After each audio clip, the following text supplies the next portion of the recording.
চাকরির অফার লেটারে যে বড়সড় বেতনের অঙ্কটা আমরা দেখি আর মাসের শেষে অ্যাকাউন্টে যেটা ঢোকে দুটোর মধ্যে একটা বেশ বড়সড় ফারাক, তাই না? এই পুরো জার্নিটা অনেক সময় কেমন যেন একটা রহস্যের মতো লাগে। তো চলুন আজ সেই রহস্যটাই ভাঙা যাক আর দেখি টাকাটা আসলে ঠিক কোন পথে হাঁটে। এই প্রশ্নটা মনে হয় আমাদের সবার মাথাতেই কোনো না কোনো সময় এসেছে। পেস্লিপে একটা বিশাল অঙ্ক দেখে মনটা খুশিতে ভরে যায়, কিন্তু তারপরই অ্যাকাউন্টে তার চেয়ে বেশ খানিকটা কম টাকা ঢুকতে দেখে একটু তো মন খারাপ হয়ই। তো চলুন এই যে হারিয়ে যাওয়া টাকা, সেটার রাস্তাটা আজ একসঙ্গে খুঁজে বের করা যাক। আচ্ছা, আমাদের এই যাত্রার শুরুটা হচ্ছে সেই সবচেয়ে বড় সংখ্যাটা দিয়ে, যেটা আমাদের চোখ টানে, মানে মোট বেতন বা গ্রস স্যালারি। এটাই কিন্তু আপনার স্যালারি প্যাকেজের একদম গোড়ার কথা।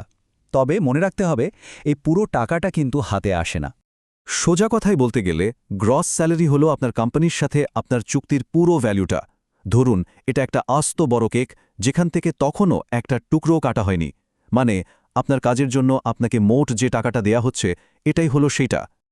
এখন দেখুন, এই মোট বেতন বা গ্রস স্যালারি কিন্তু শুধু একটাই সংখ্যা নয়, এর ভেতরে বেশ কয়েকটা জিনিস মেলানো থাকে। যেমন এর মূলে আছে বেসিক স্যালারি, তার সাথে যোগ হয় বাড়ি ভাড়া বা অন্যান্য ভাতা, যেগুলো আমাদের রোজকার খরচ সামলাতে সাহায্য করে। আর হ্যাঁ, যদি ভালো কাজের জন্য কোনো বোনাস বা ওভারটাইম থাকে তো সেটাও এর মধ্যে ধরা হয়। এখান থেকেই কিন্তু ব্যাপারটা বেশ ইন্টারেস্টিং হতে শুরু করে। মানে আসল ট্যাক্স ক্যালকুলেশন শুরু হওয়ার আগেই আইন মেনেই কিন্তু ট্যাক্সেবল ইনকাম বা করযোগ্য আয়টা কমানোর একটা সুযোগ আছে। আর এটা কিন্তু খুব জরুরি একটা ধাপ, কারণ এর উপরেই নির্ভর করে যে শেষ পর্যন্ত ঠিক কতটা ট্যাক্স দিতে হবে। এগুলোকে বলা হয় প্রি ট্যাক্স ডিডাকশন বা কর পূর্ব কর্তন। মানে সেই যে কেকের উদাহরণটা দিলাম, ভাবুন সেখান থেকে প্রথম কিছু টুকরো কেটে নেওয়া হলো, কিন্তু এই টুকরোগুলো আপনার নিজেরই কাজে লাগছে। যেমন ধরুন হেলথ ইন্স্যুরেন্স, রিটায়ারমেন্টের জন্য জমানো টাকা বা চিকিৎসার খরচ। এই সব টাকাটা আপনার মোট আয় থেকে বাদ যায়, আর তাতে আপনার করযোগ্য আয় কমে আসে। সোজা হিসাব, কম ট্যাক্স। আচ্ছা, প্রি ট্যাক্স ডিডাকশনের পরেও কিন্তু করযোগ্য আয় আরও কমানোর জন্য একটা দারুণ স্ট্র্যাটেজিক সিদ্ধান্ত নেওয়ার সুযোগ থাকে। এখানে দুটো রাস্তা খোলা আছে, একটা হলো স্ট্যান্ডার্ড ডিডাকশন বেছে নেওয়া, আর অন্যটা হলো আপনার খরচগুলোকে আইটেমাইজ করা। আর এই সিদ্ধান্তটা কিন্তু আপনার ট্যাক্সের পরিমাণে বেশ বড় একটা প্রভাব ফেলে। হিসাবটা কিন্তু খুব সোজা। স্ট্যান্ডার্ড ডিডাকশন হলো সরকার থেকে দেওয়া একটা ফিক্সড ছাড়, আর আইটেমাইজড ডিডাকশন হলো আপনার কিছু নির্দিষ্ট খরচের মোট যোগফল। যেমন ধরুন হোম লোনের সুদ বা চ্যারিটিতে ডোনেশন। নিয়মটা একদম সিম্পল, দুটোর মধ্যে যেটা আপনার ট্যাক্স বেশি বাঁচাবে সেটাই বেছে নিতে হবে। এখানে দেখুন ২০২৫ সালের জন্য স্ট্যান্ডার্ড ডিডাকশনের অঙ্কগুলো দেয়া আছে। খেয়াল করলেই দেখবেন ফাইলিং স্ট্যাটাসের উপর ভিত্তি করে এই অ্যামাউন্টগুলো বদলে যায়। মানে একজন সিঙ্গল ব্যক্তির জন্য যা, একজন পরিবারের প্রধানের জন্য তা কিন্তু আলাদা। এটা আসলে ট্যাক্সের প্রক্রিয়াটাকে সহজ করার একটা চেষ্টা। কিন্তু যদি কারোর বড়সড় খরচ থাকে, ধরুন হোম লোন চলছে, বেশ কিছু রাজ্যকর দিতে হয়, বা কোনো চ্যারিটিতে বড় অ্যামাউন্ট ডোনেট করা হয়েছে, তাহলে এই সব খরচ যোগ করলে কিন্তু সেটা স্ট্যান্ডার্ড ডিডাকশনের চেয়ে বেশি হয়ে যেতেই পারে। আর তেমনটা হলে আইটেমাইজড করাটাই কিন্তু অনেক বেশি লাভজনক হবে। বেশ, তো এখন আমরা ফাইনালি আমাদের করযোগ্য আয়টা বের করে ফেলেছি।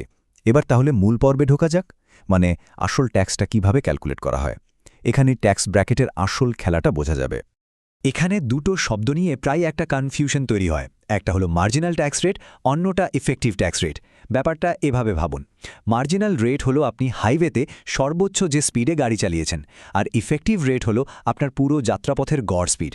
আসলে এই এফেক্টিভ রেটটাই আপনার ট্যাক্সের আসল বোঝাটা দেখায়, আর এটা প্রায় সবসময় মার্জিনাল রেটের থেকে বেশ খানিকটা কম হয়। চলুন একটা বাস্তব উদাহরণ দিয়ে ব্যাপারটা বুঝি। ধরুন কারোর বার্ষিক আয় ১৫ লক্ষ টাকা। এই হিসেবে তিনি 30% মার্জিনাল ট্যাক্স ব্র্যাকেটে পড়ছেন। শুনেই মনে হচ্ছে অনেক বেশি, তাই না? কিন্তু এখানেই গল্পে একটা টুইস্ট আছে। আর এই হলো সেই আহা মোমেন্ট। সব রকম ছাড় আর ডিডাকশন হিসেব করার পর সেই ব্যক্তির ইফেক্টিভ ট্যাক্স রেট বা আসল করের হারটা দাঁড়ায় মাত্র ১১.৯৬%। ভাবুন একবার, ৩০% কোথায় আর ১১.৯৬% কোথায়? এটাই প্রমাণ করে যে পুরো আয়ের উপর কিন্তু কখনোই ৩০% ট্যাক্স দিতে হয় না। তো এতক্ষণে আমরা আমাদের যাত্রার সবকটা টুকরো এক জায়গায় করে ফেলেছি। এবার সব মিলিয়ে ফাইনাল ডেস্টিনেশনে পৌঁছানোর পালা, মানে গ্রস স্যালারি থেকে হাতে পাওয়া নেট স্যালারির হিসেবে। চলুন দেখি পুরো ছবিটা কেমন দাঁড়ায়। দেখুন এই পুরো জার্নিটা এখানে ধাপে ধাপে দেখানো হয়েছে। আমরা শুরু করছি গ্রস স্যালারি দিয়ে। সেখান থেকে সব ডিডাকশন বাদ দিয়ে করযোগ্য আয়টা বের করছি। তারপর সেটার উপর ট্যাক্স হিসেব করা হচ্ছে, আর সবশেষে সেই ট্যাক্স আর বাকি যা যা কাটার সেগুলো মোট বেতন থেকে বাদ দিয়ে আমরা সেই ফাইনাল অঙ্কটায় পৌঁছাই, যেটা আমাদের ব্যাংক অ্যাকাউন্টে ক্রেডিট হয়। একটা প্রশ্ন প্রায়ই আসে যে বোনাসের ওপর ট্যাক্সটা কিভাবে কাজ করে। আসলে বোনাসকে সাপ্লিমেন্টাল ওয়েজ বা সম্পূরক মজুরি হিসাবে দেখা হয়, আর এর জন্য একটা আলাদা নিয়ম আছে। সাধারণত $1 মিলিয়ন পর্যন্ত বোনাসের ওপর একটা ফ্ল্যাট 22% হারে ট্যাক্স কাটা হতে পারে। এটা কিন্তু রেগুলার স্যালারির ট্যাক্স ক্যালকুলেশনের থেকে একটু আলাদা। আর সব শেষে আমরা এসে পৌঁছাই নিট স্যালারিতে। এটাই হলো সেই ফাইনাল টাকা যাকে আমরা ইন হ্যান্ড বা টেক হোম স্যালারি বলি, যেটা মাসের শেষে অ্যাকাউন্টে ঢোকে। একদম শুরুতে আমাদের যে প্রশ্নটা ছিল বাকি টাকাটা গেল কোথায়, তার উত্তরটা হলো এটাই, ট্যাক্স আর অন্যান্য জরুরি ডিডাকশনে। চলুন এবার একটু বড় ছবিটা দেখি, মানে এই পুরো হিসাবটা বোঝাটা আসলে কেন এত জরুরি। এটা কিন্তু শুধু কয়েকটা সংখ্যার খেলা নয়, এর গুরুত্বটা আরও অনেক বেশি। তাহলে আজকের আলোচনা থেকে মূল যে বিষয়গুলো আমরা শিখলাম সেগুলো হলো 1. গ্রস স্যালারি হলো পুরো প্যাকেজটা। 2. ট্যাক্সটা কিন্তু করযোগ্য আয়ের ওপর বসে। 3. এফেক্টিভ ট্যাক্স রেটটাই হলো আপনার আসল করের বোঝা।